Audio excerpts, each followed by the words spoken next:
Yo.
Oops.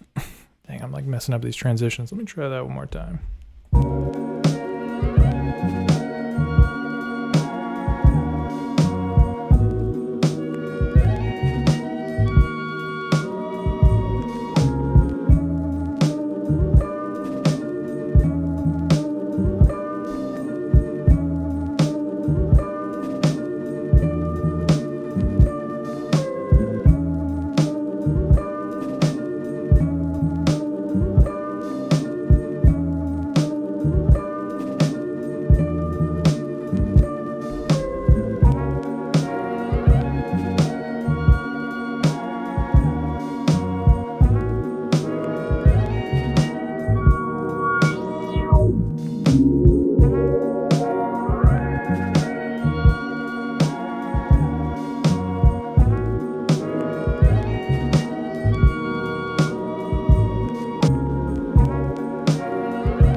Nice.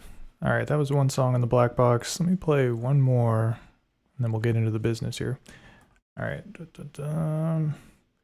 Oh man, this is an old one.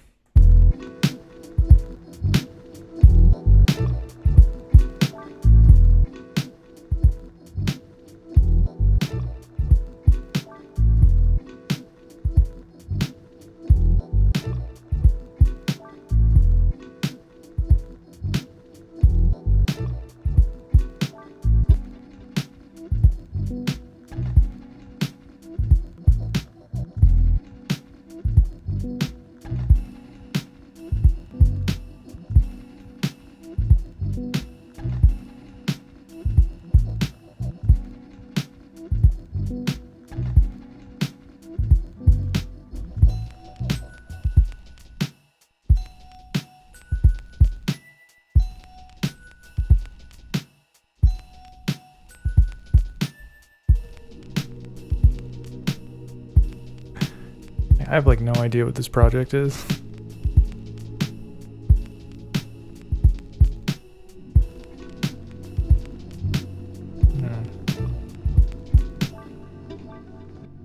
Wow, sounds pretty wacky. Yeah, I haven't used the black box in a while, so I thought it'd be fun to try to make a beat on it. But first I wanted to listen to some stuff. I guess that's pretty much it. Yeah, I don't have a lot of projects on here. Alrighty, let's do a new preset and jam out on it. 1, 2, 3. Okie dokie.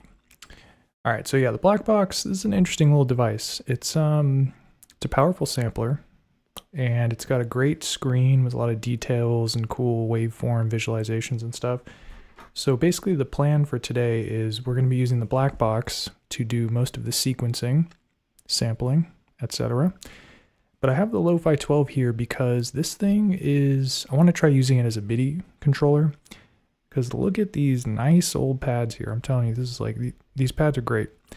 This thing done got no pads. You can see it's very heavily in the touchscreen zone here. So you've got like a keyboard, and then there's a way to play back slices too. In fact, here, let me show you an example. All right, so I'm gonna set the MIDI channel for this particular, what you call it here, MIDI in, channel 2, which is what we're working on here.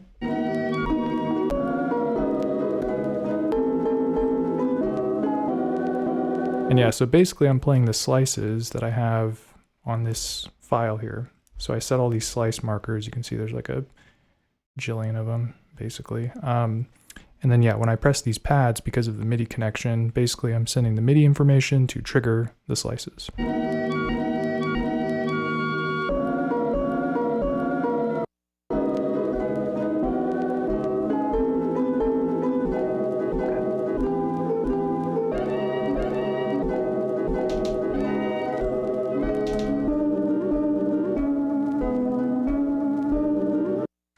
You get the idea. But yeah, so normally if I wanted to play back chops on this thing, I would have to use this. Well, there's the keyboard, which is not very convenient to use. And then there's also this grid mode. You can see it's very busy. It's very compactly packed as well. So you gotta...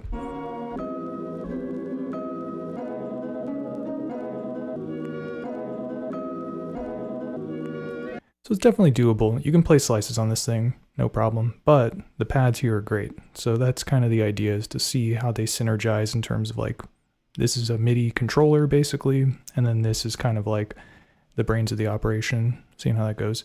Because yeah, this thing is, it's got some pretty interesting sequencing capabilities, and editing the grid on it is like, it's got some cool ways to do it. So without further ado, let's go ahead and get into it here. All right, so new preset. Got to record our sample in.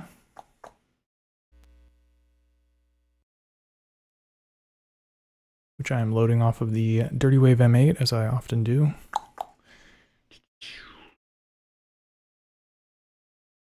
All right, let's get this recorded in here.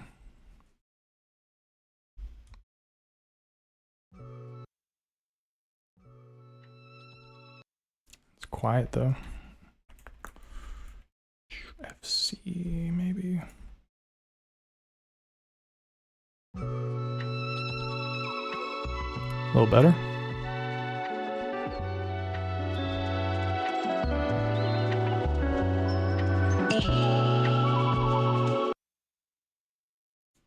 All right. And then to record on this thing, you just have to hold the record button and then press play. Now it's armed.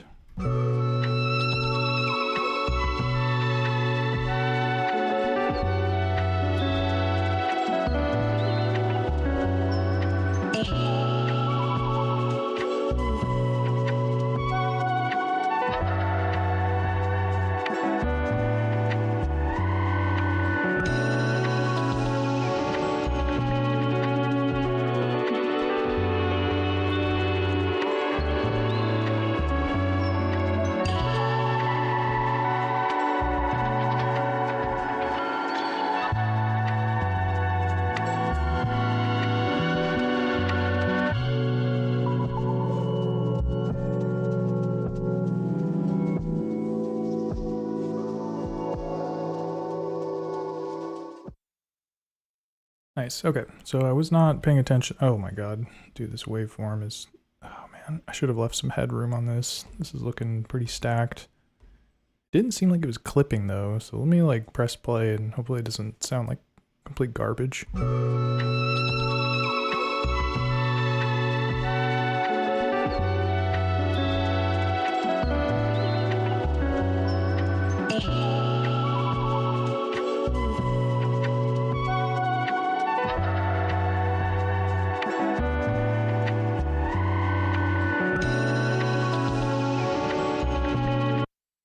Doesn't sound too bad, but it does, at a glance, it looks like it's very clippy, but it's not, so that's good news. Okay, and then another advantage here when it comes to using the BlackBox is that we have a longer record time. So on the Lofi12XT, you can only record a sample up to 40 seconds long. But if you were watching when I recorded this, I think it was like maybe 50 seconds or something. It was a little bit longer than what would be the max recording on this device. So we get a little bit of extra time to work with on this, in addition to being able to set a lot more slice markers, because on this you can only set 15 slice markers. Yuck. And then on this you can set like, I think like 128 probably. Hopefully we don't get to that territory because that's a lot to manage. But yeah, let's chop this thing up. So I'm going to enter slice mode here. And then yeah, the way the slicing works on this is there is a grid mode where it'll slice it evenly. This isn't like a perfect loop or anything, I just recorded it in, so that's probably not going to work for our purposes. So what I'm going to do instead is I'll do the lazy chop method, which is basically I'll press play and then you can push this button as the sample is playing to like add slice markers. And then I can probably just clean it up a little bit once I've got most of the markers input. So let's try that out.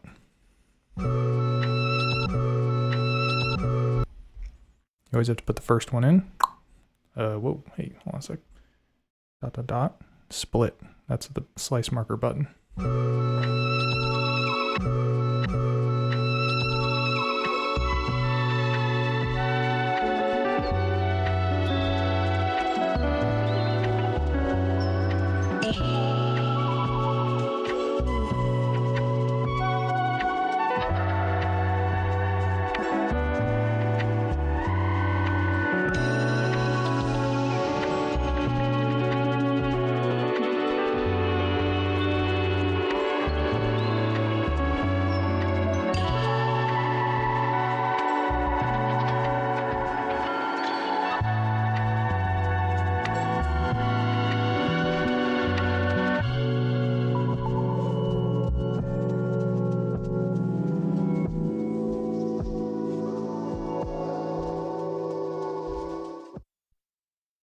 Nice. Okay, so quick and dirty. I bet a lot of those are like a little bit off, but we should be able to work with it. Now let's take a look and see. I don't even know how many slices that was. That was 80 slices. Yikes. That's going to be a lot. So let me get the MIDI channel set up on this thing so I can play it back over here.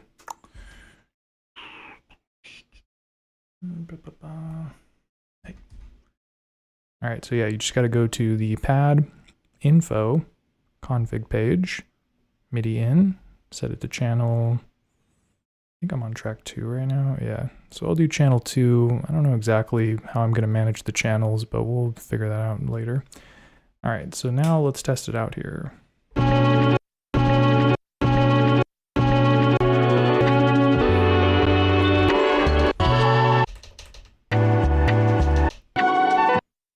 Gotta find the first slice marker here. Let me take a look at the waveform.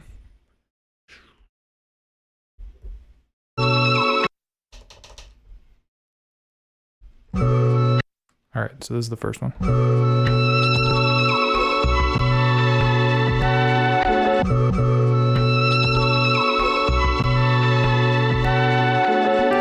A little bit of a pop in there, so what we can do is add some attack on the beginning here. Oops. Yeah, so you have to select like the area of the parameter that you want to edit. So I'll select that side, and then each of the 4 ones is controlled by one of these 4 knobs. So just got to turn the knob a little bit.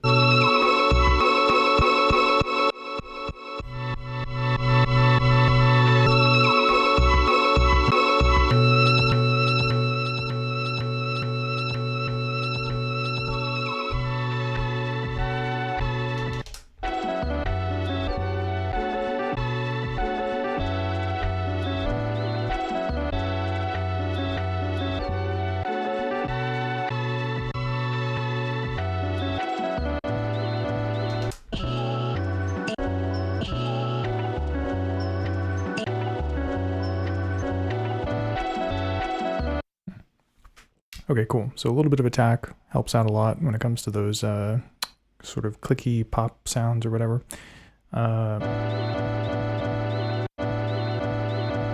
Oops, let me turn it back up.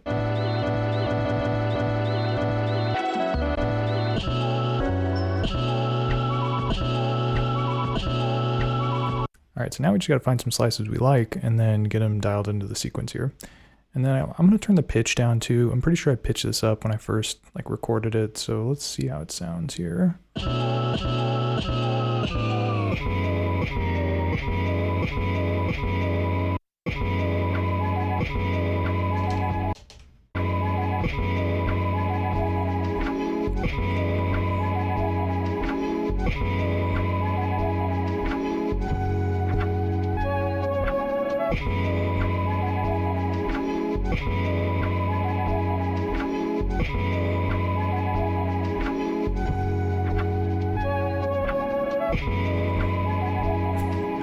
I really like these slices. It sounds like some PlayStation 1 video game. Like I'm thinking of like Rayman or something. I don't know.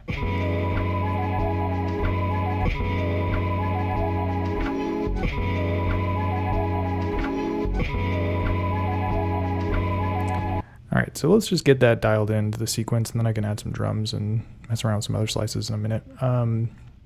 So this is the part that I haven't tested actually, which is how to actually get these MIDI notes recorded in. So let's see if we can figure that out. All right, so I'm gonna go to the sequence page, select an empty sequence, which we're gonna use the bottom left one here, info. And then with this, I just wanna make sure, man, this is like a bad angle. What am I gonna do here? Info, step length is 1/16, so that's pretty normal stuff. We will do that. Step count, I'm gonna put this at 32, just so it's like 2 bars basically instead of 1. Quantize, I can't remember exactly what that's about, so I'm just going to leave that at what it's at, or maybe I shouldn't. Let me try adjusting this. Set it to a 16th, I guess. I think that'll like snap it to the 16th points, which I'm okay snapping it to the grid for now. We can always record an unsequenced or unquantized sequence in a minute. MIDI out, step mode. Step mode is the way that you can turn off the quantization.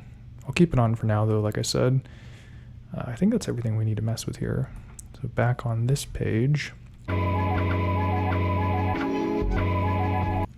Change this to keys.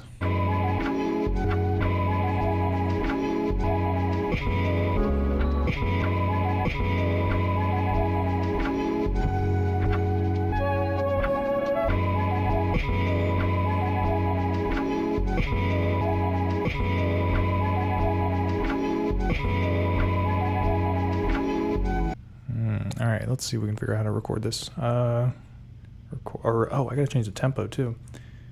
Yo, don't even know what tempo we're doing. 1, 2, 3, 4. I think you can do tap tempo, so let me see if I can dual wield this here and see if this works. So you tap the tempo by just pressing the number over and over again, I think.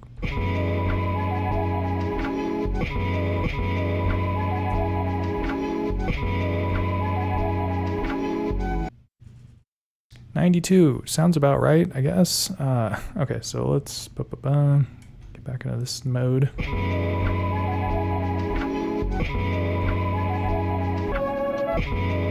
Keep it real basic for now. Okay, there's not a count in, so I'm just gonna have to wing it here.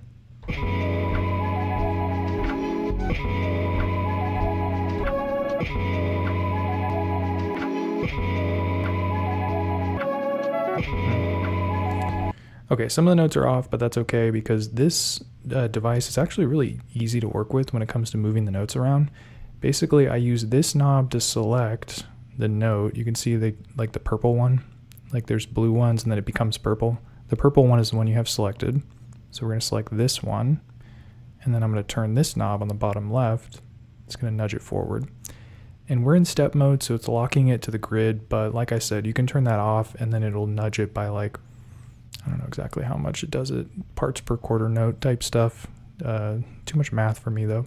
So let's, so I moved the notes onto the grid so they're a little bit more consistent. Let's take a listen. I'm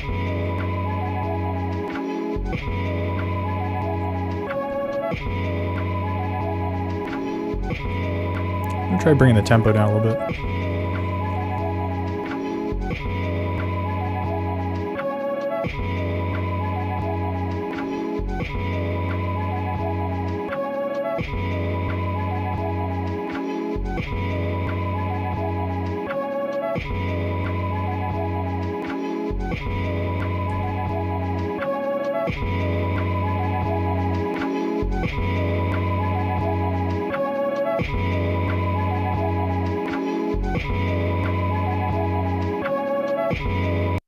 Cool. So it looks like 87 is what I'm feeling. Maybe 86. I might bring it down if I so choose. Okay.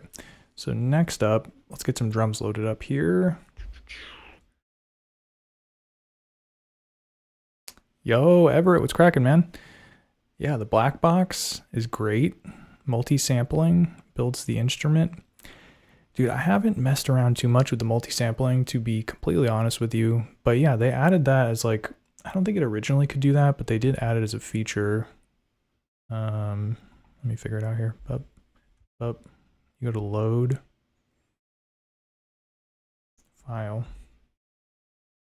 Oh man. There was like, I remember seeing the word multi-sample somewhere in this freaking labyrinth here. Yeah, I don't exactly remember. It's all good, bro. Always happy to explore around. But yeah, the multi-sampling, interesting capabilities for a device this small. Because yeah, look at the footprint on this thing. It's a tiny boy. All right, so let's... oh yeah, I wanted to load up some drums. So let's go ahead and do that.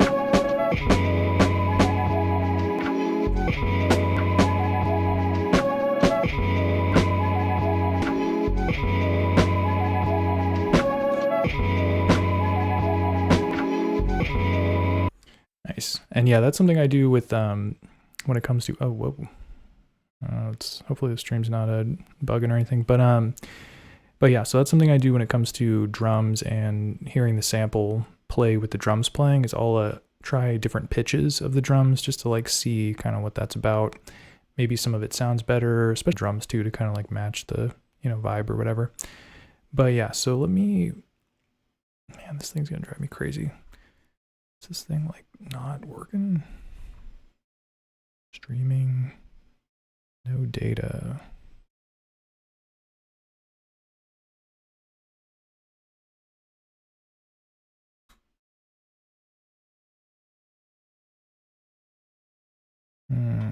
Yeah, there's something weird going on with the stream. I don't know what though. Settings.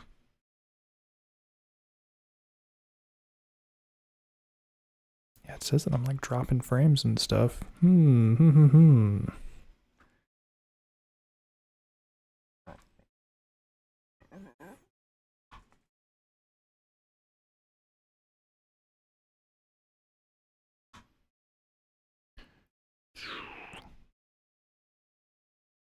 Sorry, folks. Seems like it was just a little hiccup there.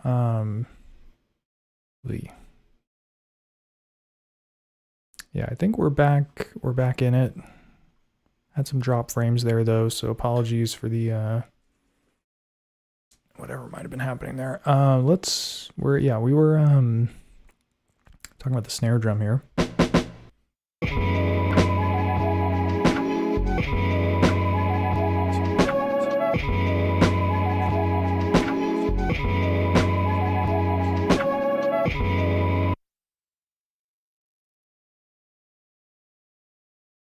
Stream status poor. YouTube is not receiving enough video. Viewers will experience buffering. Some weird stuff going on here. I know not what. We're gonna power through though. All right, so yeah.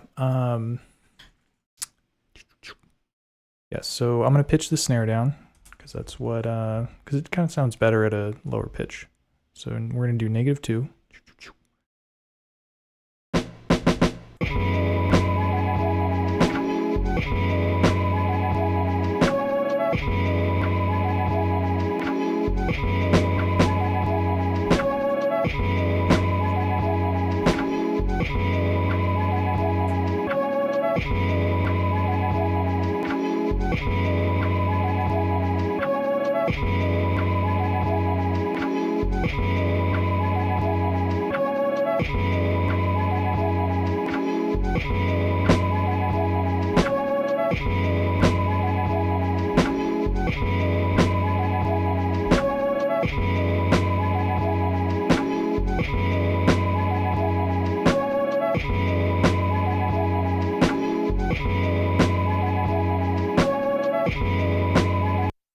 Nice. So yeah, just got some snares punched in there.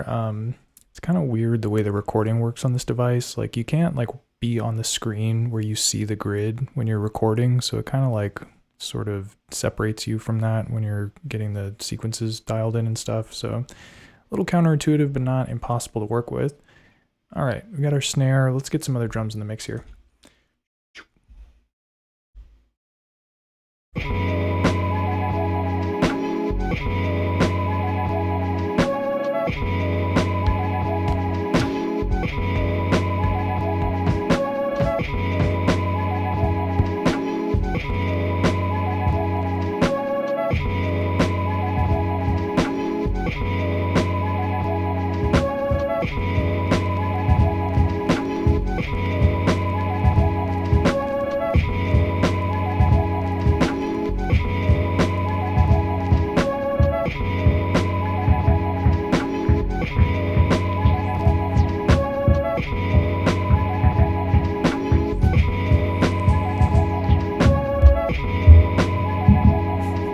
Sorry, I got a little clippy there, my bad.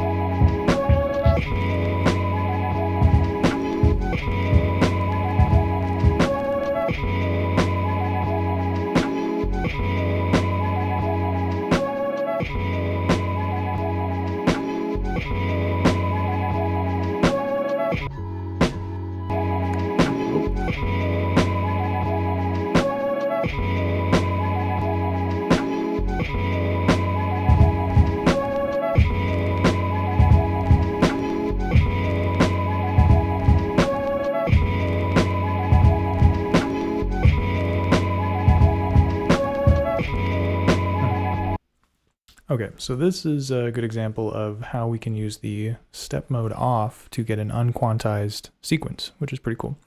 So yeah, I'm gonna go to this sequence here, which is this one and kind of like the top left-ish, but not all the way there.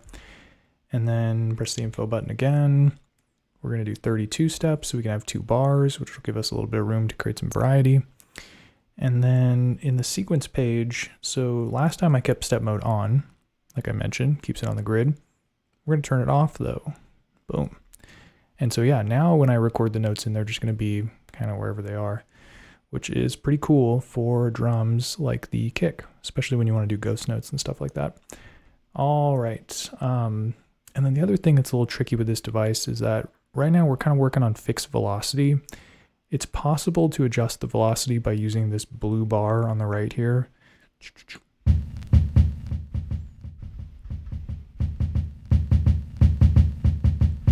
But it's not very easy to play live. So I think what I'm going to do is just record all of the kicks in at max velocity, and then I can adjust the velocity once I get them in a place where I like them. So let's do that.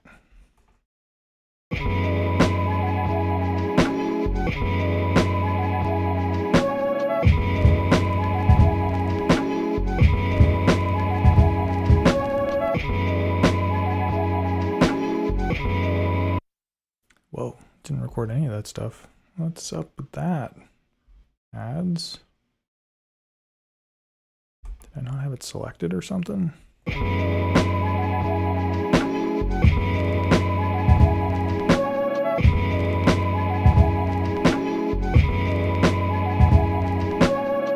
was weird.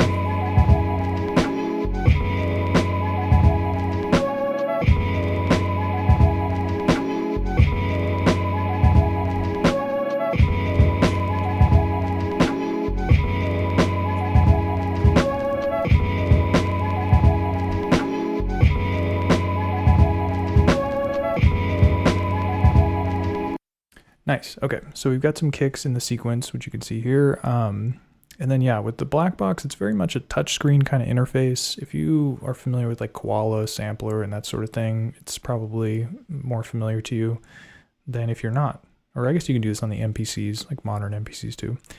So yeah, you can zoom in, as you can see there, doing my pinch gesture or whatever the opposite of that is. And then from here, you can select the notes. So the ones that are purple are the ones that I've selected, and then you can kind of nudge them around and stuff. So you can see some of them are a little bit off the grid in terms of like being a little bit later and stuff like that. Let's try moving this one forward a little bit. It's a little too quick.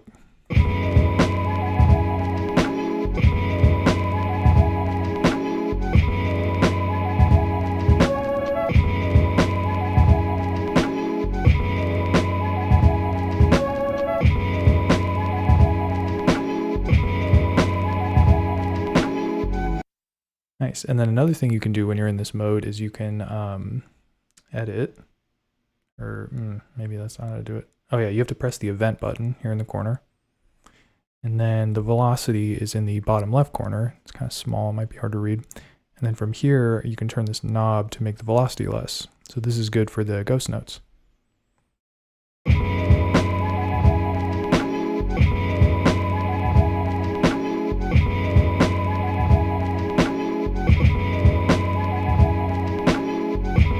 I like 73.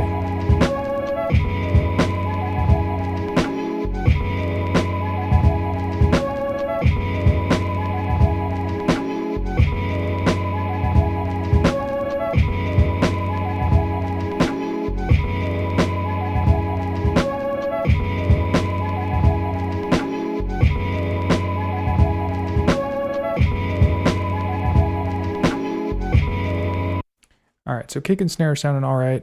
Let's take a listen to some hi-hats, see if we can find something else that works.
I think we can make this one work. Yeah, sometimes it takes me a while to find a good hi-hat. Okay.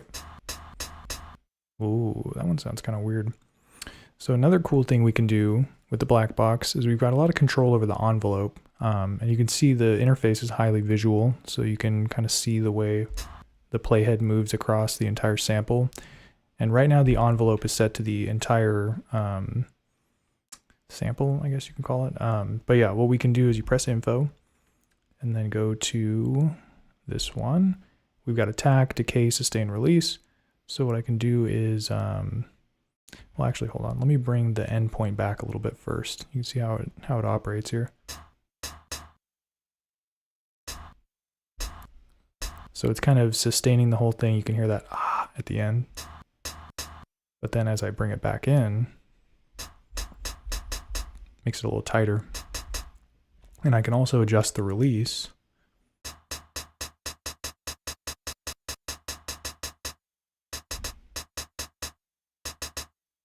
And the decay as well.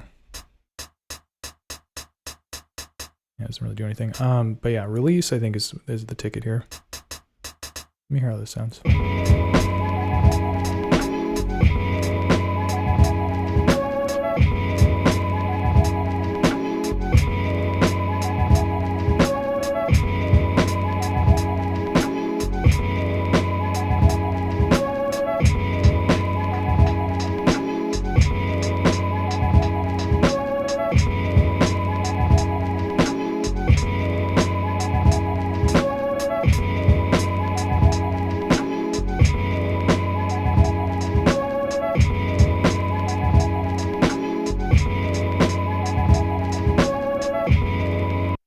Nice. Sounded pretty good so far. I did have to adjust some of these parameters. There's not a lot of onboard effects on this thing. It's one of the kind of drawbacks of it. I mean, it's got reverb and delay, which are pretty ubiquitous, I would say. And then it's got a filter. But there's nothing like lowering the bit rate or, you know, the kind of stuff you could do on like SP404 or maybe some other devices. So you kind of have to get creative when it comes to like making sure things fit in the mix or whatever. All right, let me hear how this sounds at some lower pitches and see what's up with that.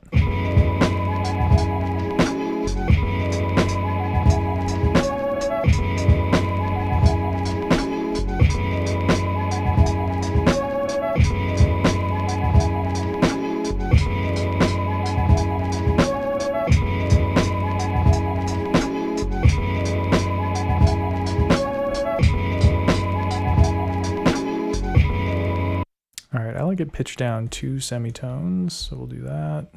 -2. And then I'll try and record a sequence in. Let me see if I can use the pads to do that. That might be a little bit easier. So config MIDI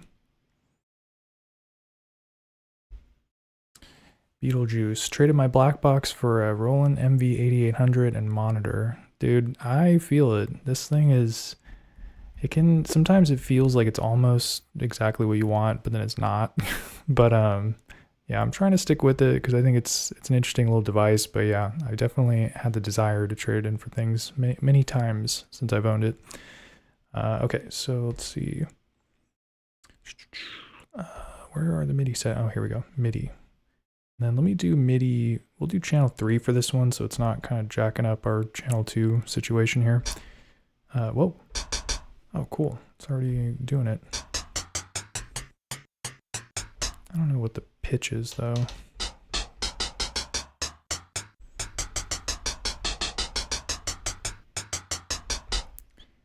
Dude, it's funny you mentioned that because I lost like so much work as well when I upgraded to the new firmware, and I didn't realize that it was going to destroy all of the tracks. I mean, they were all still there, but like it was just such a mess. I was like, oh man, this is ridiculous. So for me, it was kind of like a clean slate moment where I was like, all right, let's just try and build some new stuff. But yeah, I've got a bunch of projects that are just like basically toast unless I downgrade this thing or whatever, but no big deal. Let's see, Dello NPA. What up, bro? What's up? Can you reverse tracks? Can you reverse track? You can reverse samples, yeah. It's kind of goofy the way it works, though. Here, I'll show you an example. Or here, we'll do it with one of these. Copy, paste, so I'm not jacking it up.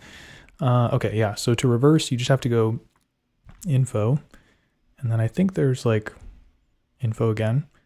You go to POS, I'm not sure what that stands for. And then from here, you do reverse, set it to on. Oh, on the Lofi12XT? No, you actually can't reverse samples on the Lofi12XT. Yeah, it's not possible. It's a good question though. Okay, so let me just clear this then. All right, I gotta get this hi-hat sequence punched in. Let me see what I can do here. Oh yeah, I was trying to do it here.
Selected.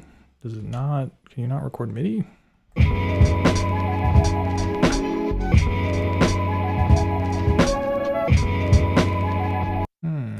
Interesting. I'm putting the notes in, but it's not going. I wonder what that's all about. MIDI out, quantize, step mode off.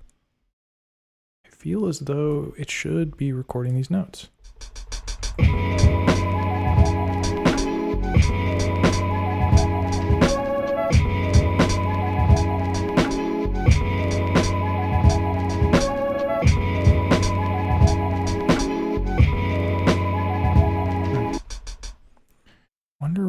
That is okay. Well, we're gonna have to get creative here, and by that I mean just probably record on the Lofi or the BlackBox. I mean, that's weird because it was totally working with this other track.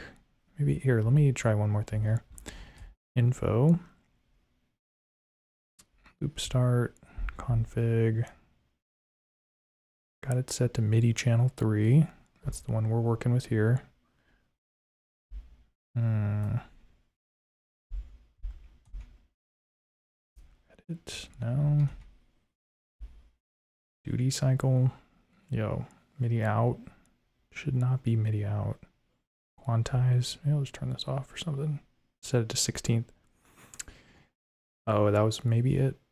All right, well here, let's try it again.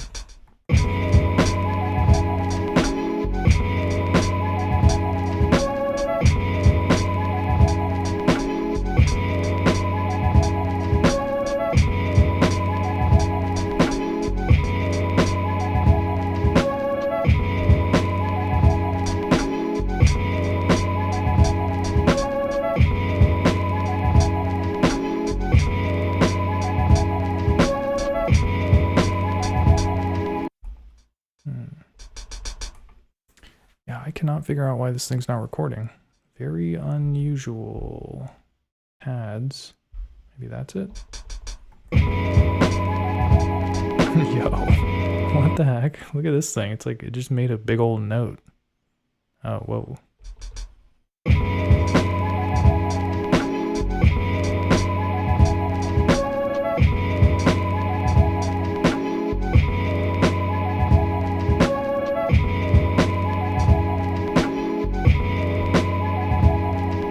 Bro, I'm telling you, this thing is like so finicky.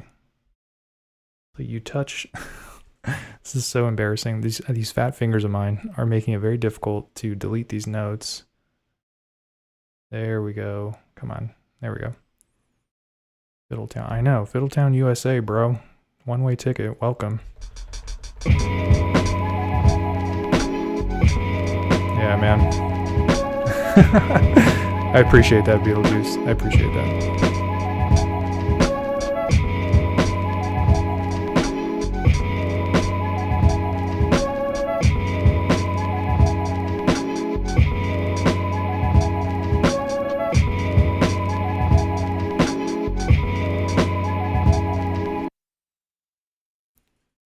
Yeah, those are definitely the vibes, dude. It's like if an iPhone had these knobs, bro, I would be done with this thing in like a heartbeat.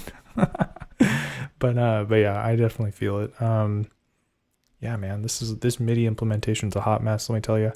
I'm just gonna do it all on this thing, I guess, and not mess around with the pads here, which is kind of a bummer because that was the goal of my experiment tonight, but let's just do this.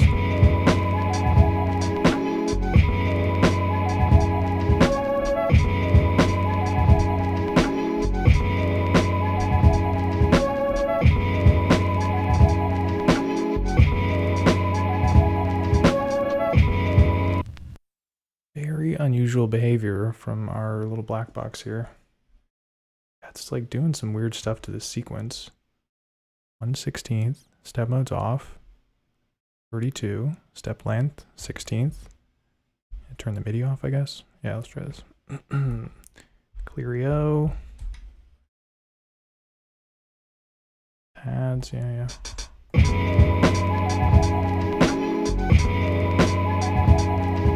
Yeah, I guess it changed? I don't even know.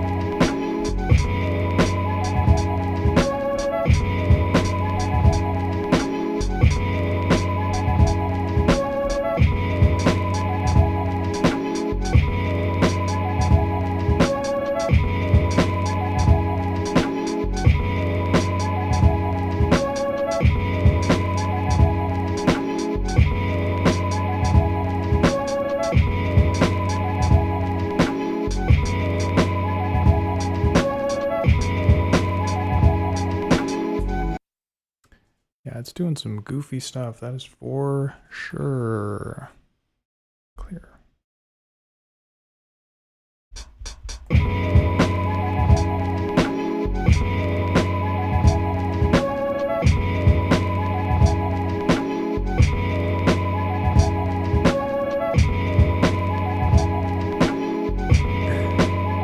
Do you see this freaking giant note? Like, what is going on with this thing? Yeah, I definitely need to invest one of my dollars into one of those dollar store styluses because this thing is like, these fingers are letting me down. Yo, yeah, I don't even know what it's doing. This is like such an epic fail. Okay. Delete, I say. Wow. Why do you not delete? Yeah, you know what? I think I'm going to switch it up a little bit here. We're going to do something different, which is I've got the sample chops on here. This is the whole reason why I wanted to use this thing, because you can record more than 40 seconds and you can add a jillion sample slices. I think I'm going to do the drums on this and then the beat on this. Oh man, I'd have to like do some MIDI stuff too though. Or yeah, the drums on this and then the sample chops on this. Let's see what we can do here. Because yeah, I'm just getting some strange behavior from this track.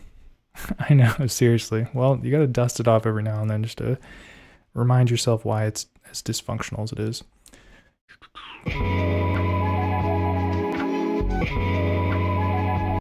I think what I could do here is change the clock settings to be MIDI.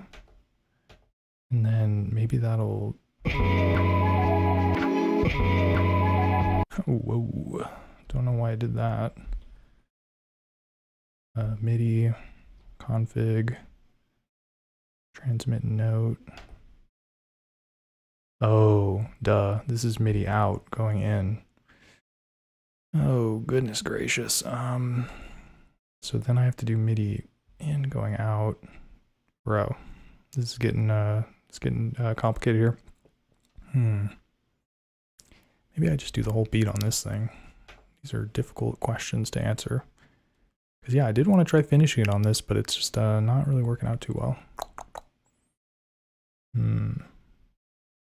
Yeah. All right. Let's get the black box in the zone here then. So we're gonna record the sample into this. Start over from scratch, or not from total scratch, but give it a round 2 basically. Okie dokie. So.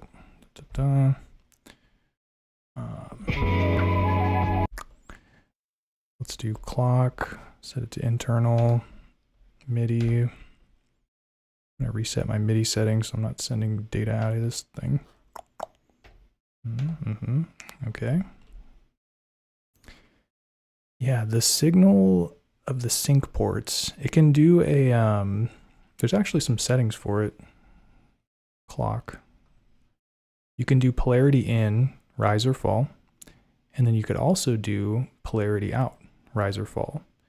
Oh, yo, there might be a, I forget if this thing can do sync. Let me take a look here.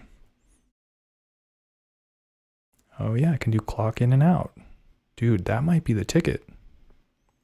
Let me try that out. I've never done that before.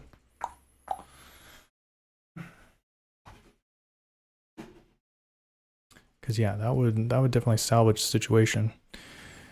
Yeah, Beetlejuice, you've got some expert advice, man. Coming in clutch here. Okay. So I want to press play on this, and then this will also play. So I need to do sync in, and then this will be sync out. That's how my mind works. All right, so sync out. And yeah, theoretically, we should be able to get this to work. Source, sync, press play. Let me back out here.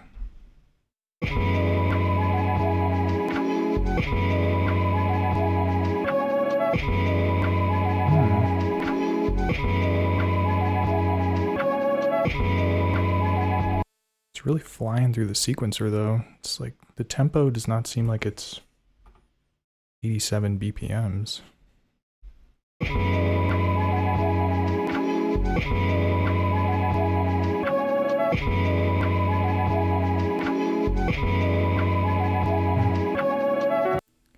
Maybe I have to change the notes to 1/32. No, that's gonna make it faster. Dude, this is like some weird, it's kind of a forbidden jutsu that I'm executing here, but let's see if we can get it to work.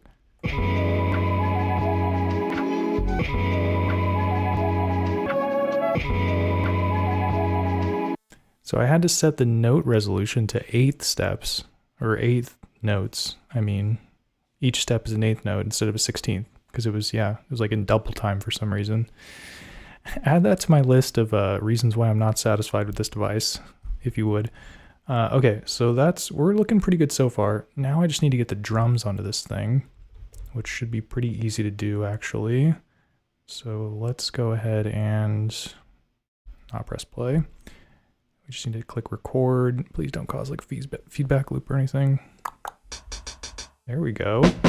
Heyo. All right. Wait, hold on a sec. I'm gonna just start on track 2, like just in case. Okay.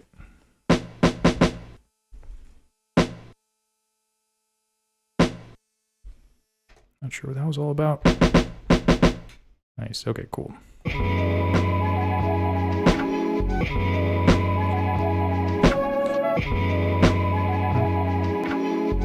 Oh, and then yeah, this one I also have to do 8th note resolution.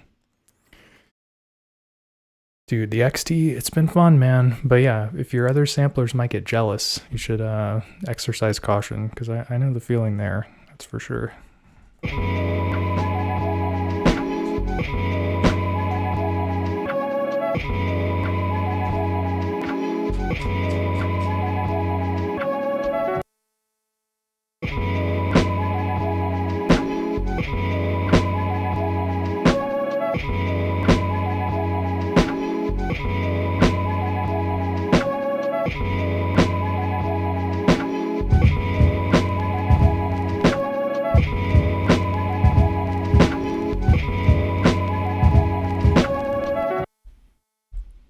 All right, let's get this kick recorded in. Gonna have to remember to keep doing this 8th note shenanigans, but you know what? We're doing what we're doing here. All right, and then just missing the Polyend Mini. Wait, trying to think. No, I never messed around with any Polyend stuff, although I do have a tracker. I have the, here, really this one. Oh man, wait. Dirty Wave M8 off on the side, dude, just in case. My side chick, dude, basically. Yeah, this sampler's killer. The Dirty Wave M8, this thing is like so clutch. But yeah, the Polyend Mini is kind of a similar sort of portable tracker type deal. Is that right?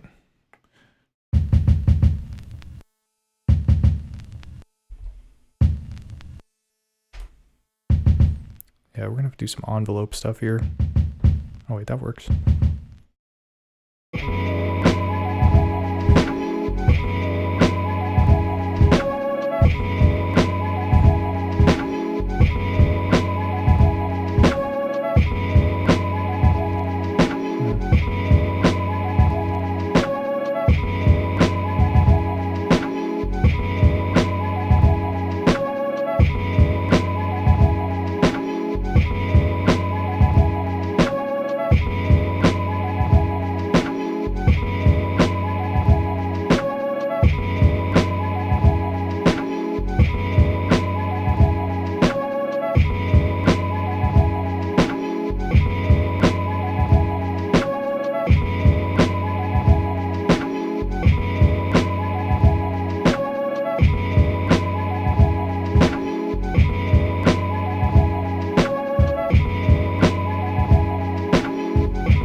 Yeah, we can jazz up the kick sequence in a minute here. Let's get this hi-hat in. Handheld. Oh, dude, tracker synth. Yeah, I kind of want to branch out into the synth arena. I feel like the M8 has some synth capabilities too. I'm not that great at sound design. I've been using this thing as a synth, sort of. It's kind of like a janky wavetable synthesizer. It's been pretty fun, actually. But I do want to get into like more sort of serious tools to do sound design like that, because that would be fun, I think. Okay, hi-hat right here. Let's get it recorded in.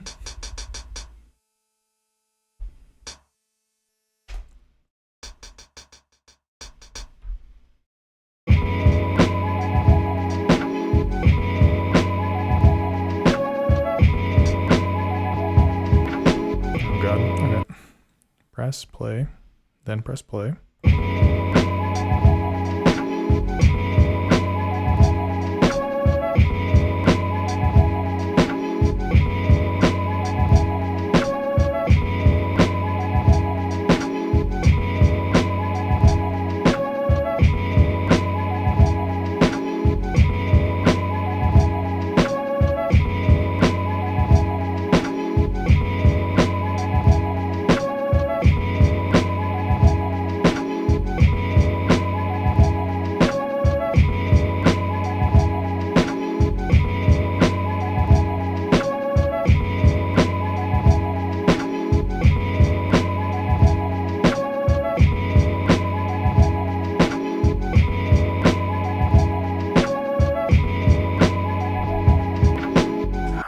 I'm so used to like pressing play twice to try to replay it, but I have to like get out of that mindset.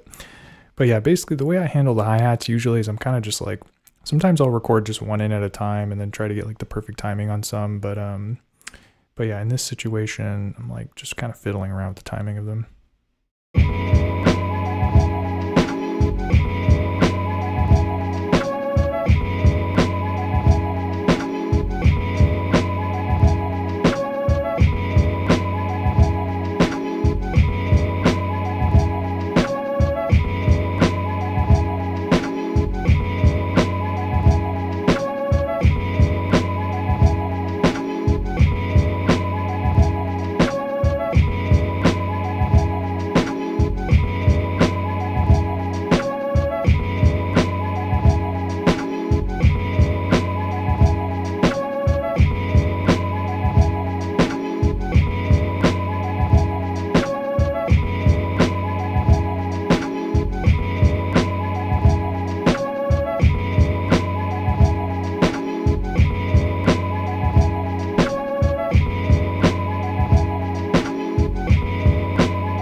I was having a little bit of trouble with this hi-hat on step 3, and then I was like, you know what, just get it out of here. You don't need to have a hi-hat on every, what you call it, 8th note, or however you describe the ones that are between the, what you call it. Okay, so we've got hi-hat, kick, snare, sounding pretty good. Maybe an open hat, perhaps.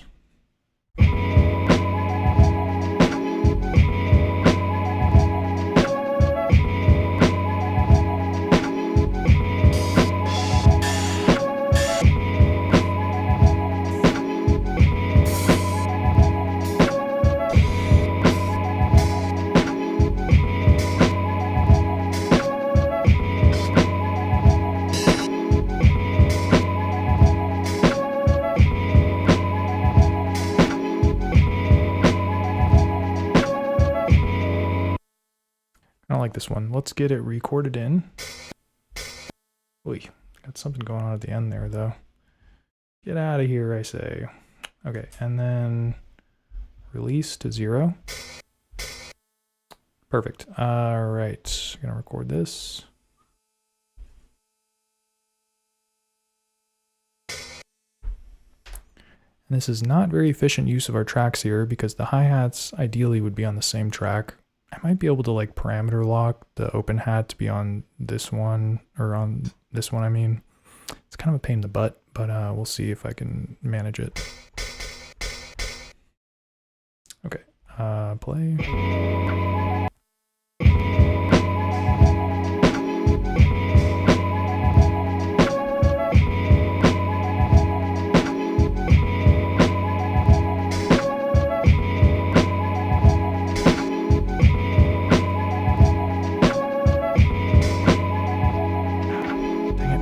Not timing this well. Okay, so play.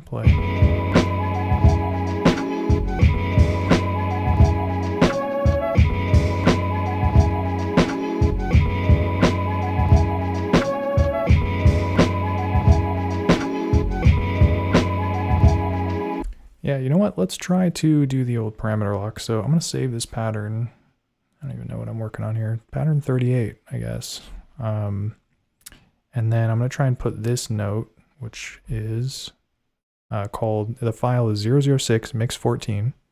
Make a note. It'll be good to remember that. We're going to put that one right here on step 3. I saved the pattern, so we got a backup of it in case I totally screw this up. But yeah, really the idea is add that, hold the step down, turn the knob here. I said turn the knob here. What's going on with this? Oh man. This is kind of the problem when it comes to parameter locking different samples, is that sometimes you lose where they are. I thought it would be right after 14.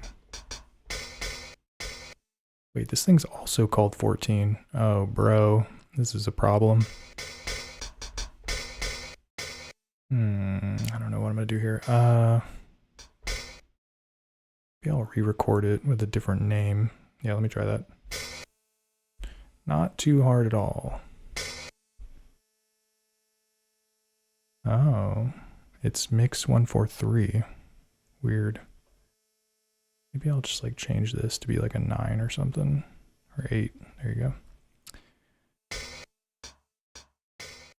Yeah, that's something I didn't notice, that the Lofi12XT, it only displays so many characters for the file name, which can make parameter locking different files a little bit tricky. Good to know. All right, so this thing, I want to parameter lock.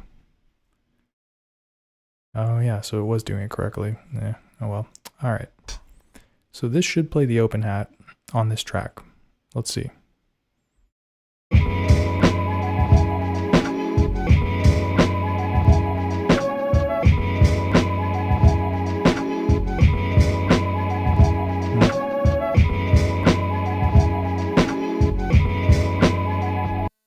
Definitely sounds weird. I think I need to adjust the envelope, and this again is why the parameter lock method is just a little bit clunky, because there's a lot of different parameters you have to lock, basically. All right, so amp.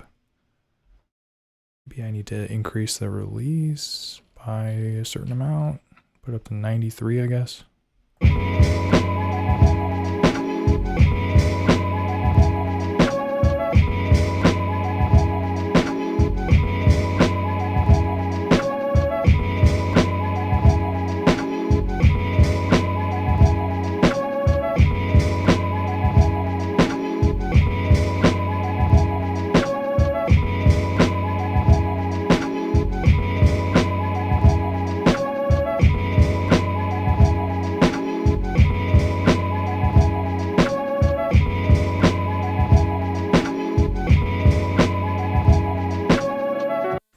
Might be as good as we get it. But that ended up working.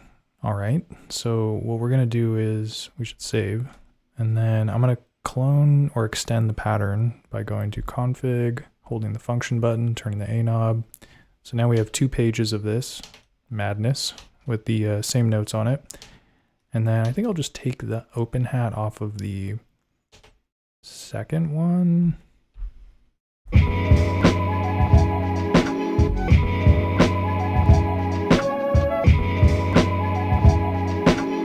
Still sounds kind of weird though.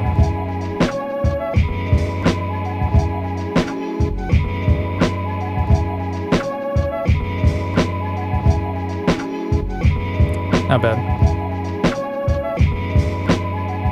Hey, Samurai Chill, what's up, man? How's it going?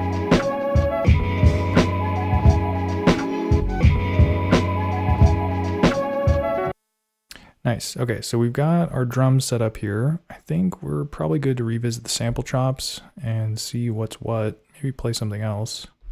So let's do that. And then I need to adjust this pad setting too. Set it to 127. Nice, that's what's up. All right. Why is it not playing any notes?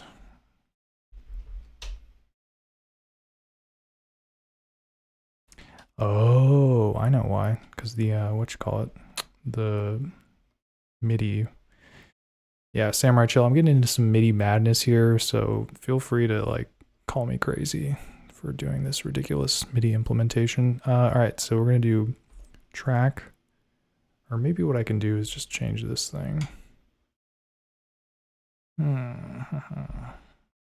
Yeah, it's listening to channel 2, so let's have it listen to channel 1 instead. So now I should be able to control it by pressing these pads.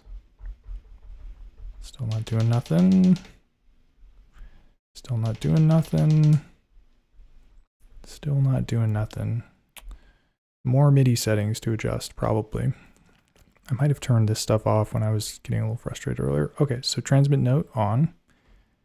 Out to MIDI. I think it'll work now.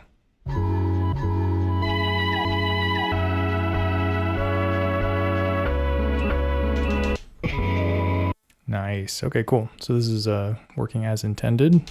I'm gonna turn this sequence off so that we can just kind of jam out and see what's what. Or I guess I could just press play here. Or yeah, I have to play both.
Nothing's really calling out to me, but I'm tapping these pads, trying to find something interesting. We're going to prepare ourselves for recording a sequence, though, by going to the old settings here.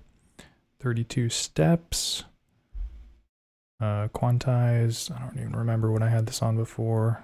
16th, I think. Step on. Yeah. Okay, cool. So now we got this one ready to roll. Let me just test and make sure this recording works. So record, play. Nice. Okay, so I can see the notes on the black box, so we're in business here. This thing was acting really weird earlier, though. Oh my gosh, dude.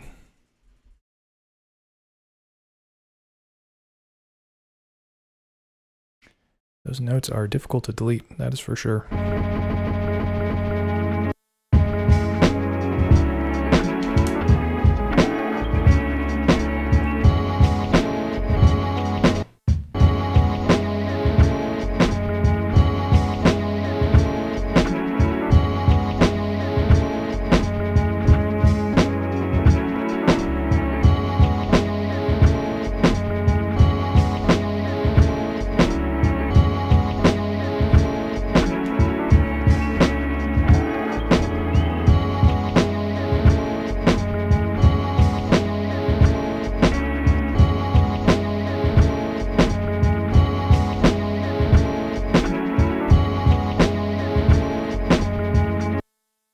Let's try and get that recorded in. I think that sounds pretty chill.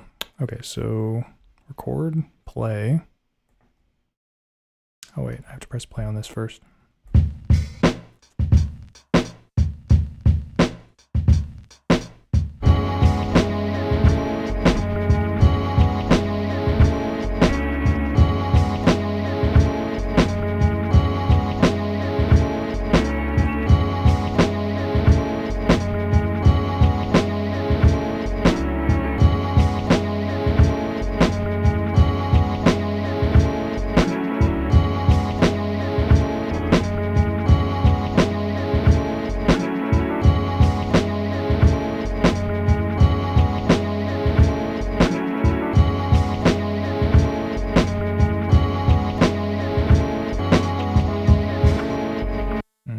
gonna try turning step mode off, see if we can get something less quantized. Alright, clear. Oh man, okay, clear. One more time.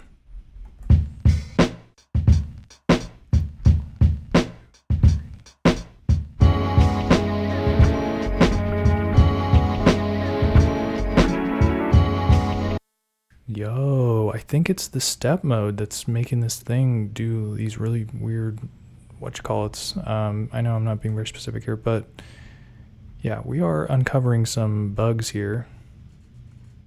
Let me just switch this back. We'll just keep it quantized. No biggie, no biggie.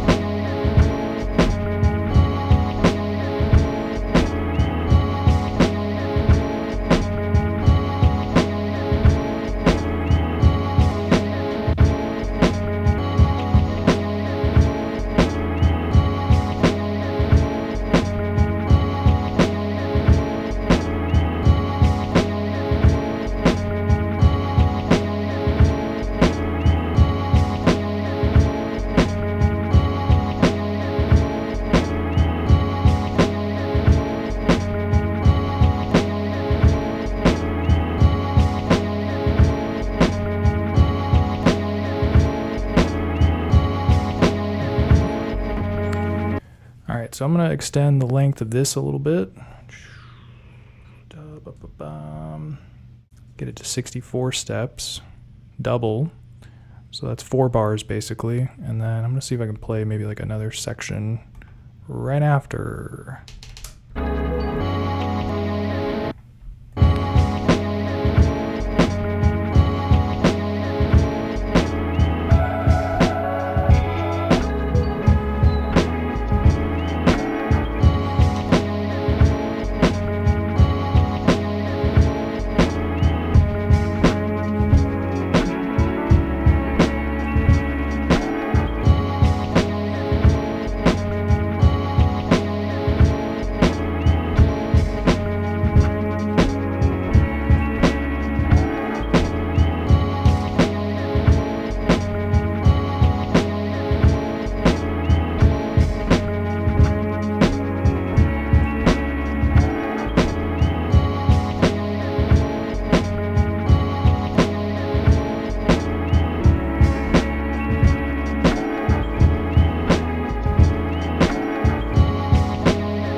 Alright, I think we need some bass, some low end. So let me shop around here so we can find something that fits the bill.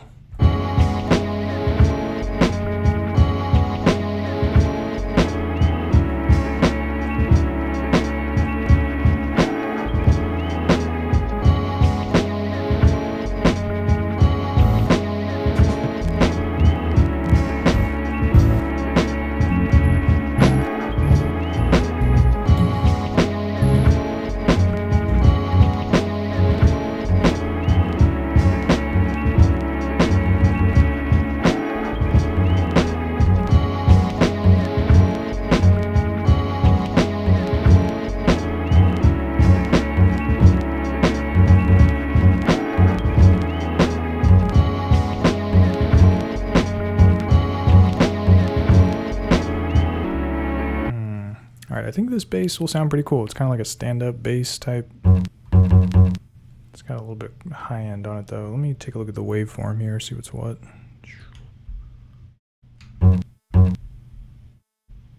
Something.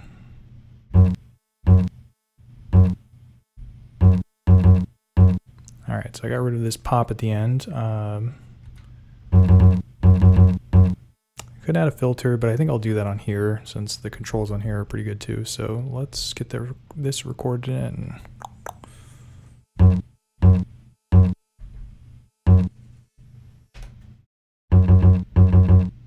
Nice, okay. Sound, voice, 12-bit mode off, velocity sensitivity off. Get it to mono because it's bass. We don't want to do no chords or nothing.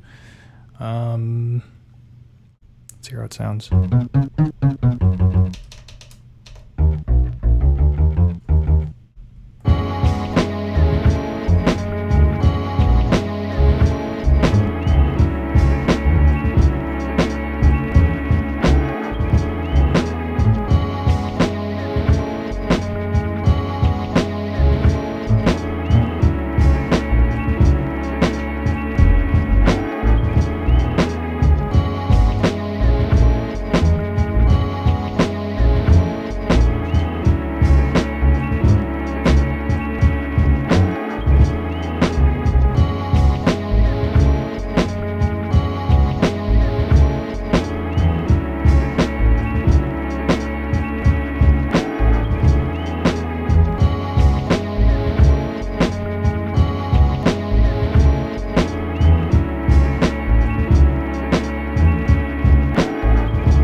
Mess that up. Timing sounds super weird on it.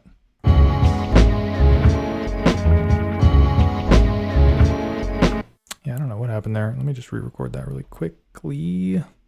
Or what notes was it? I think it was these two.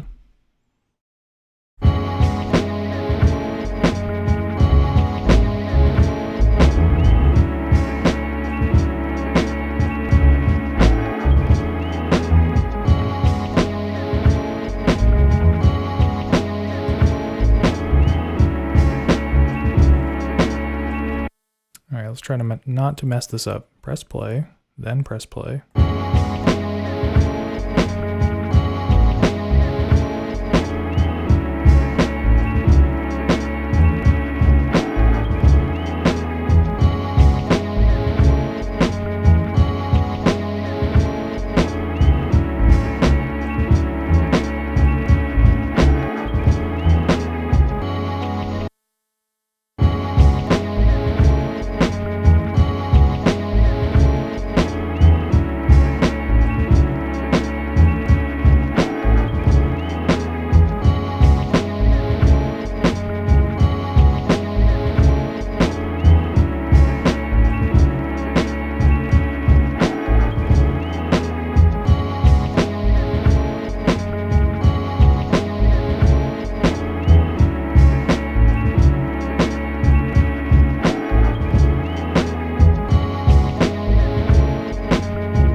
Nice. Yeah, that bass line really came together. I'm telling you, when it comes to these bass lines, I always just kind of like get really lucky when I record stuff in.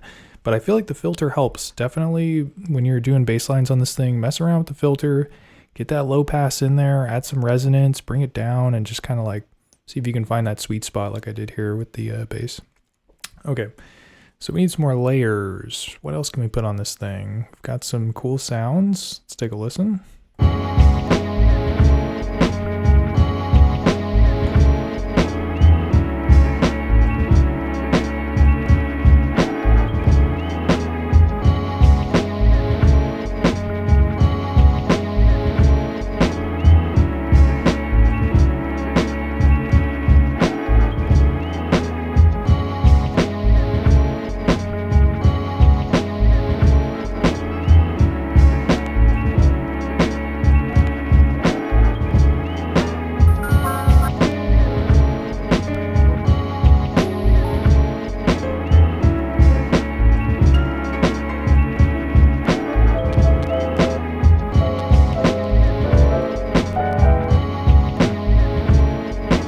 Yeah, horns or flute. Oh, whoops, sorry. It's a great idea.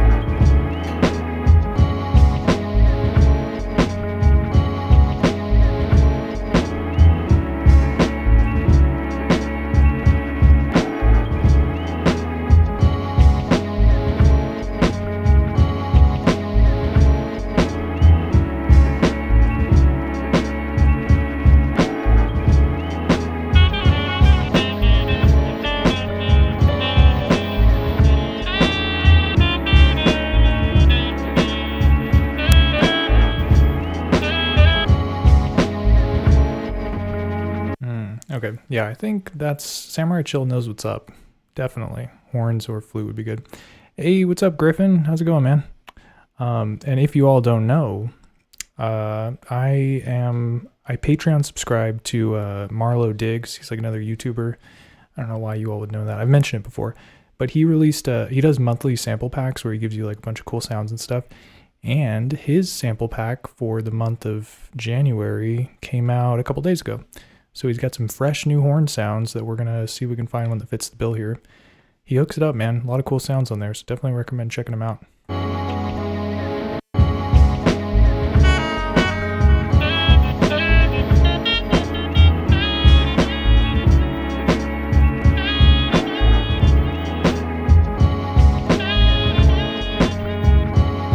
Close, but not close enough.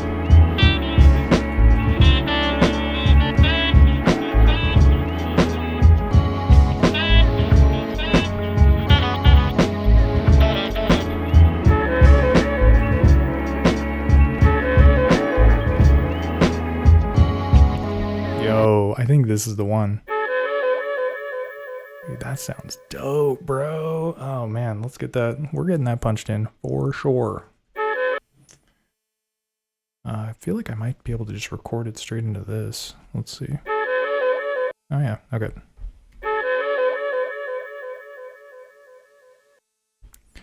Lovely. Okay, and gonna get out of that mode there. Sounded nice. Velocity sensitivity off. Turn 12-bit off as well. Do mono, I guess. Probably not going to have too many of these notes playing at once.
And of course, if we're going to do a horn layer, it's already got kind of some delay on it, but let's like try to put even more delay and see if it sounds like super duper cool.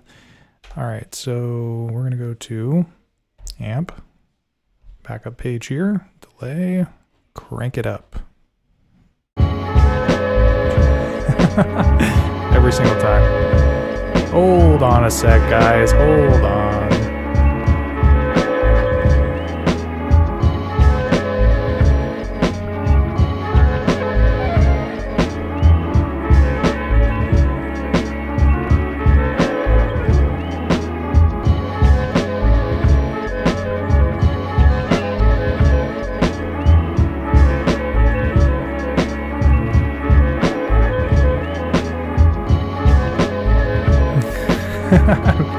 So pretty much survives. You would not be wrong, the Beetlejuice. You would not be wrong. I think it's too much though. I don't know. I think I just jumped the gun a little bit here. Let me try bringing this down and see what it sounds like.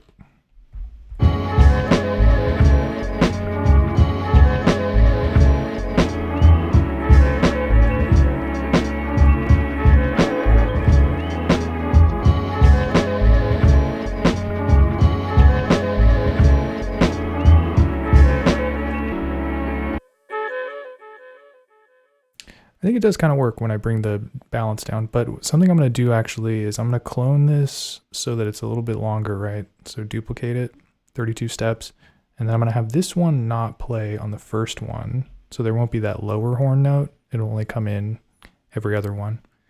Ooh, ping pong. Oh yeah, the pan. That's actually a really good idea. So let's check. Reverb, delay. Oh yeah, the width. Or you could pan modulate. Look at this.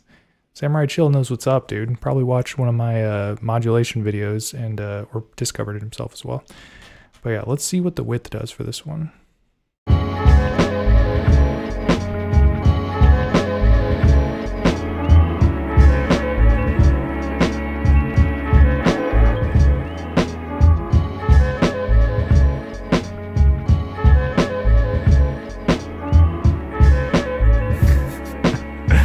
I know, bro. I see you out there.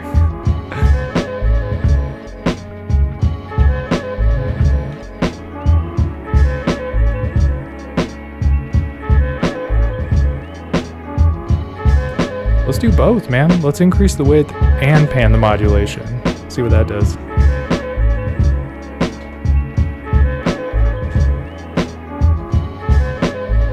Dude, panning the modulation is crazy.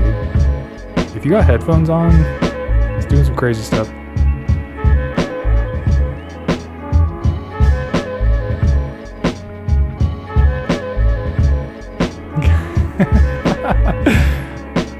It's all about experimenting, man.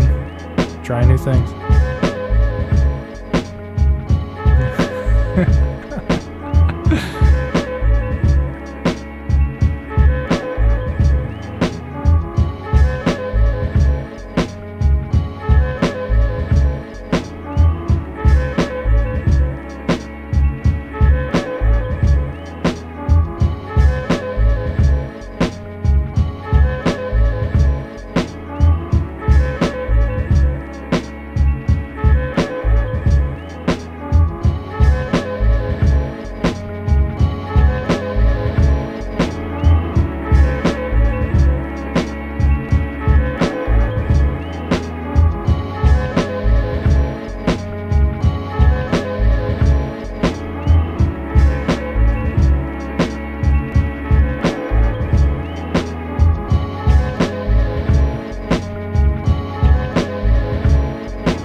Nice. Okay, cool. That sounded pretty good. Appreciate the advice, y'all. Yeah, panning is definitely the ticket when it comes to those delay sounds because it's just like really immerses you in the mix. All right. So we've got 2 tracks left, I guess. This one I'm trying to kind of keep open so that I can use it to control slices on this. So maybe just 1 track left. What should we add?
I'm like such a sucker for these like weird FX type sounds.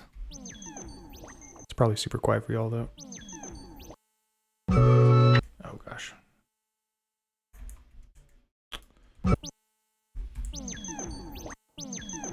Yeah, DJ scratching would be sick. I don't man, I wish I had some like samples of that. Where do you normally go to get your DJ scratching samples, Samurai Chill? Are you you get them on web? You scratch yourself, dude?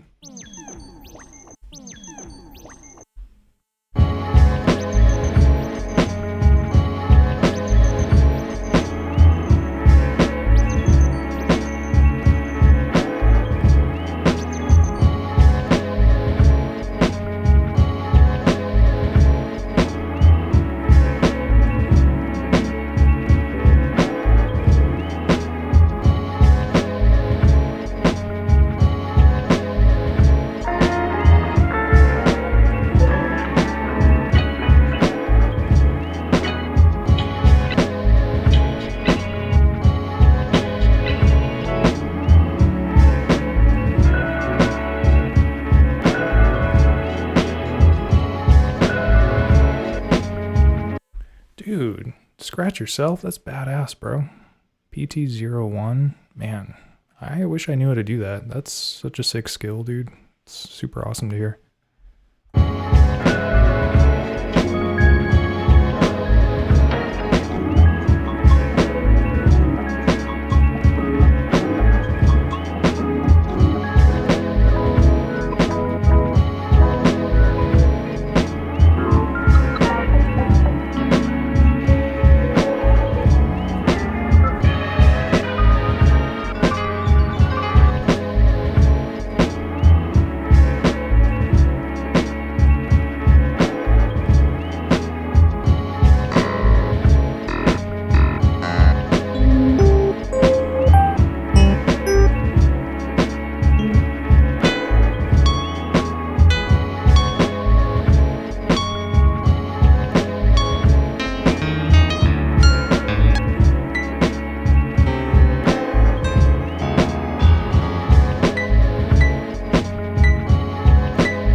So I was thinking like a piano. I don't know, this kind of high piano might work. Let's try this out. Okay, so record, I say. There we go. Yeah, maybe I can kind of just lightly sort of sprinkle this in. All right.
I think we got what we're looking for here. Somehow I managed to find some notes that are in key. Don't ask me how, because I do not know. All right, let's just try.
Nice. Yeah, I just had to fine tune some of those, yeah,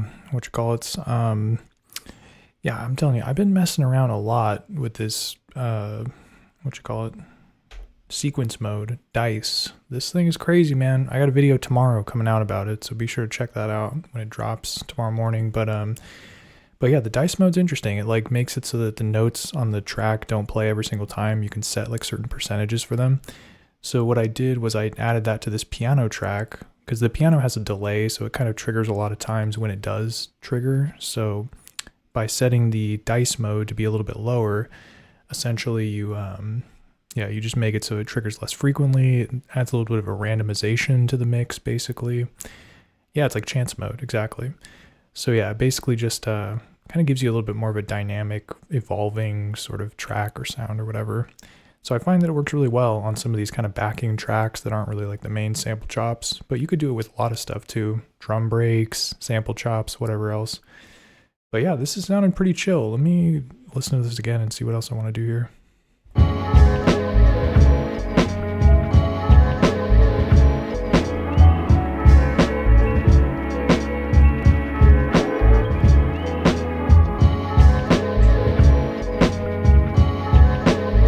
Dude, heck yeah.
Nice. Okay, cool.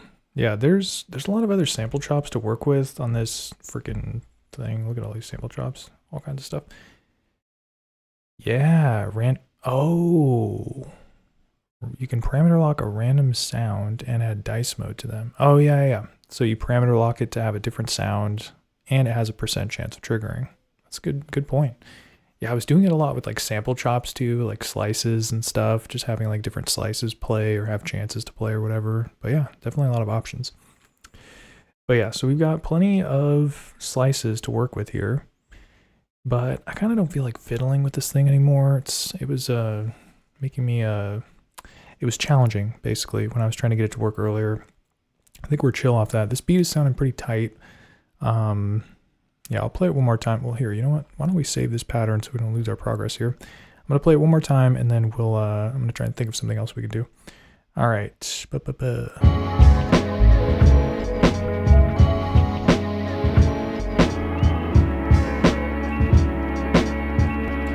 Try that one more time.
Nice. All right, cool.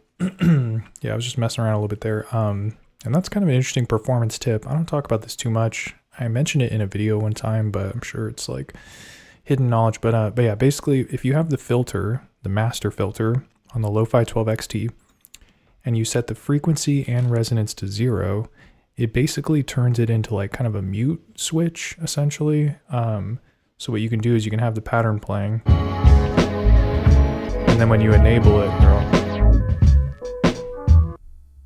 it mutes it. Oh, whoops.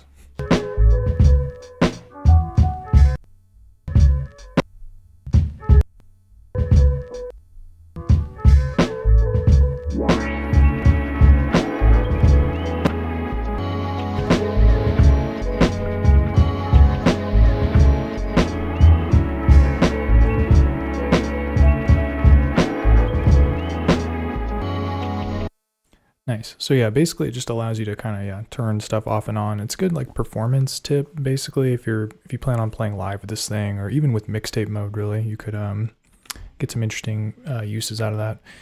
Okay, this beat sounded pretty chill. I already saved it, but we're gonna save it again because that's what we do. All right, next up. Maybe I could show you all some M8 stuff. I don't know, I don't really have it ready to plug in, but yeah, let me plug it in and see what's what. So give me like just a second here. Intermission, chat amongst yourselves, say hello, introduce yourself, etc. And I'm gonna get this set up in just a minute here.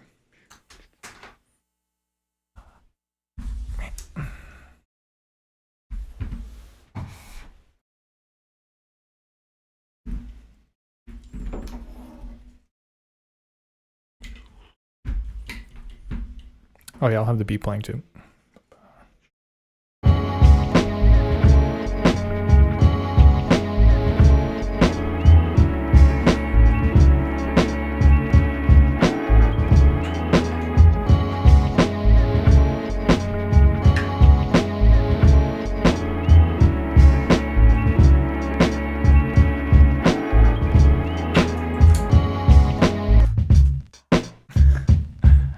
Whoops, unplug that. It's alright though.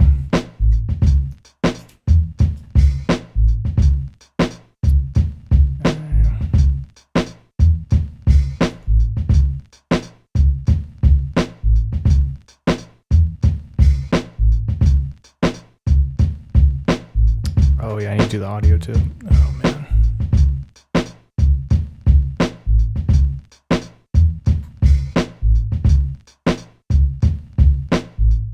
Okay, let's see if this worked. I'm gonna press the play button here. Oh wait, let me unplug this. Press the play button. Yeah, so you all should be able to hear that. I can't hear it though, which is not gonna be good.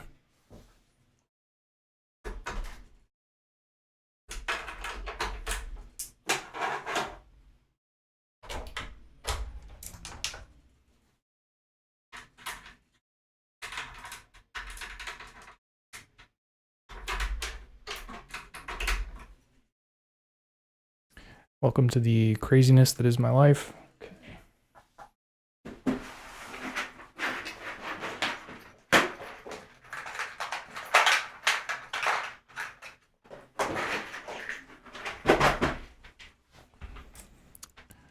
Doo-pa-doo-pa-doo. This goes into this, which goes into this. All right, can I hear you? Yeah, okay, so, and then let me load up a song on this so we can just hear that while we're waiting.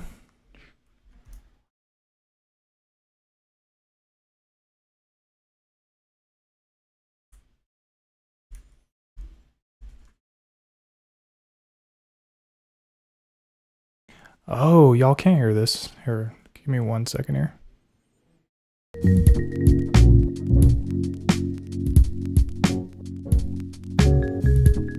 All right, so that should be coming through.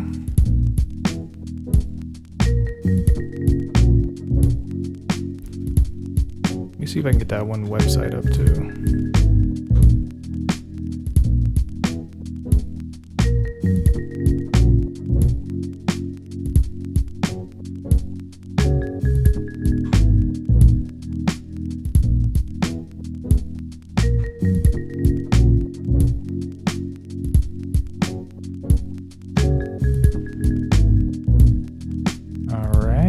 looking pretty chill here, sort of.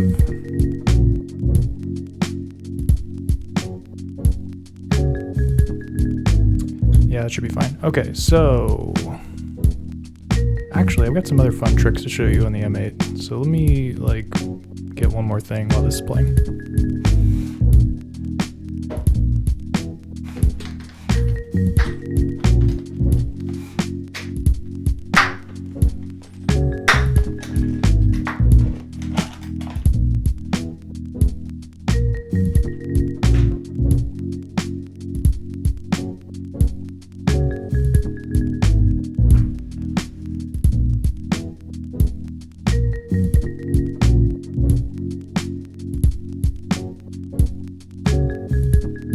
Oh, you know what I could do? This.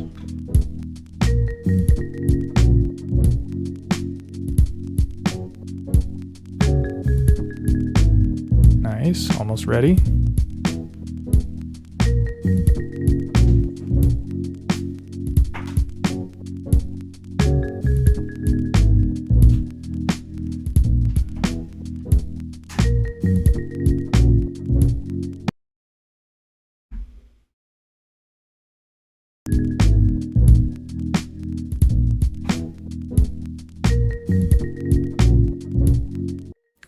All right, so I know what you're thinking. You're like, J Immaculate, what is this madness? Why are you pulling out all these weird gizmos and etc.? And there is a reason why. And the reason why is I've been thinking a lot about using the M8 in the context of a live set. So like playing beats off it and stuff. And I was trying to figure out like a cool way to like kind of integrate it with some other devices and stuff. And what I kind of figured out a little bit basically is that you can use like a line in and have like an external device playing while the M8 pattern is playing. You have to set it up in kind of a weird way though. Basically, you have to create an instrument called external. And when you use the external instrument, it'll hear what happens on the external device when the sequence is playing. So for example,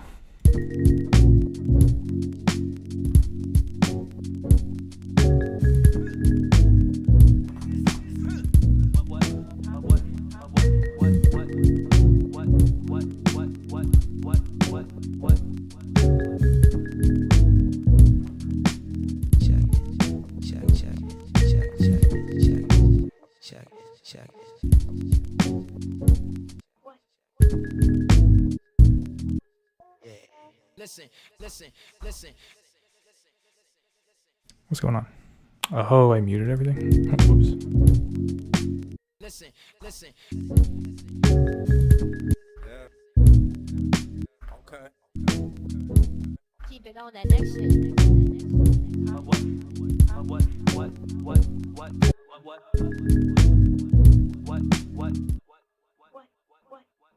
Yeah.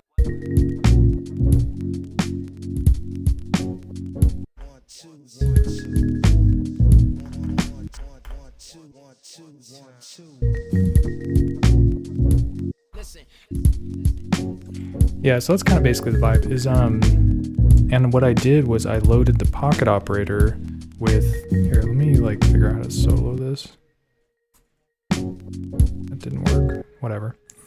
So yeah, basically the pocket operator just has these like acapella one-shot sounds basically that I use slice mode to separate. Yeah. Listen. Yeah. Let me turn it up more. Yeah. Check it. Okay. Yeah. What? Yeah, so it's all pretty basic stuff, but when you play it in conjunction with like the pattern that's looping, you can kind of create some interesting sort of sound effects in the same way you would, yeah, if you were doing it with like a different instrument. Okay.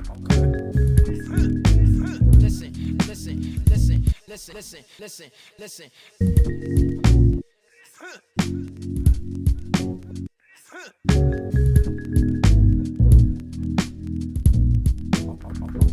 Okay. And then one other thing I discovered is that you can also add delay to the sounds that you play through the external instrument, which is why Okay. it kind of like ping pongs. It's like, okay. Or whatever. What?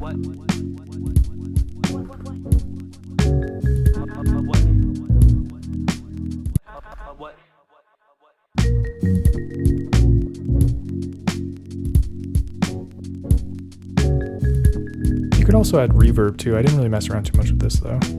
What?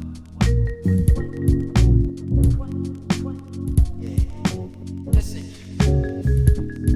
Listen. Check. Check.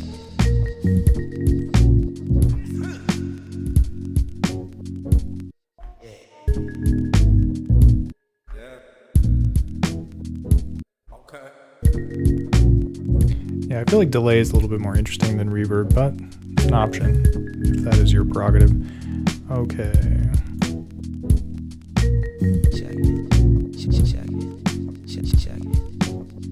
All right, we've been listening to this loop for a while. Let me load something else up.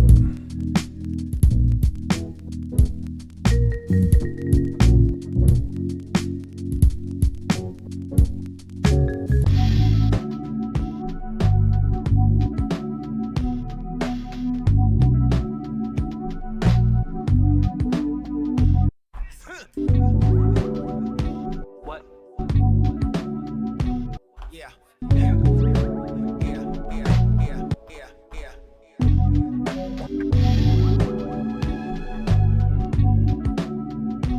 Yeah. Yeah. Listen.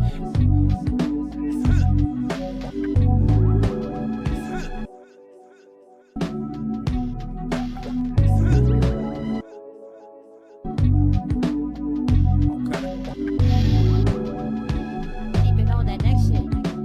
Keep it on that next shit. That means.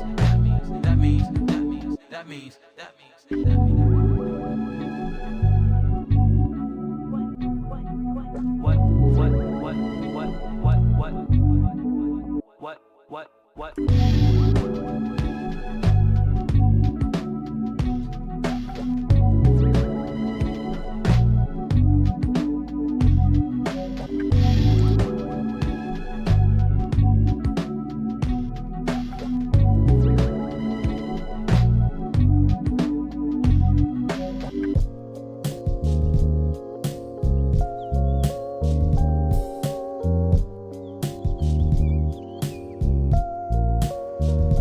Listen.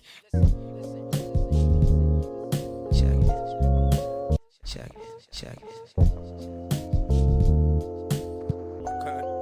Okay.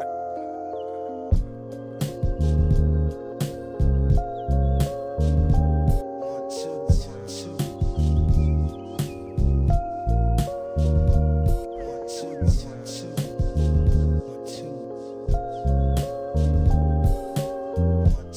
One, two. Check it.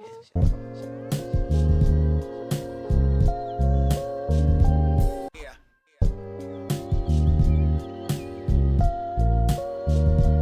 Okay. Yeah.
Nice. So that was a couple beats, but yeah, you kind of get the idea.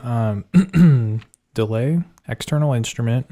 You can have a lot of fun with the pocket operator and other kind of quick samplers. This thing's great too because it's so portable. You can see it's very similar size, so you get the whole package with this thing. But yeah, that's pretty much it in terms of wacky ideas that Jay Immaculate has had in the last whatever week or something.